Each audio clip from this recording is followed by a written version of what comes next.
Imagine this. One day, everyone around you has candy. Lots of candy. The next day, no one has candy. Not even one. And nobody knows what happened. That is what the Great Depression felt like. Hey, welcome to Beyond Salary, where we break down money and big ideas in the simplest way possible. Today, we're going to explain something big. The Great Depression like you're 5 years old. A long time ago in America, everything was awesome. People had jobs, people had money, and people were buying cars, houses, everything. It was like everyone had unlimited candy. And even if people didn't have money, they could still buy things, because banks said, don't worry, just borrow money.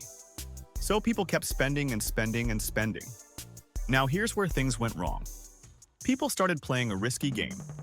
Imagine you have one candy, but you promise your friend you'll give them 10 candies later.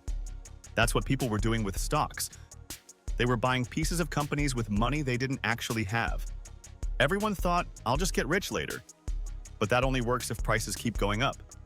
Then one day, everything broke. Stock prices started falling. People got scared. Everyone tried to sell at the same time. It was like everyone running to grab candy at once, but there's none left. This was the stock market crash of 1929. And just like that, people lost their money. Then it got worse. People rushed to banks to take their money out, but banks didn't have the money because they had already given it to others. So banks started shutting down. And when banks closed, people lost all their savings. Businesses started failing. No money meant no customers. No customers meant no jobs. People couldn't earn. Families couldn't buy food. Some people even lost their homes. It was a really hard time. And it didn't end quickly because everything was connected. No money led to no spending led to no jobs, and no jobs led back to no money. It became a big loop. Finally, the government stepped in.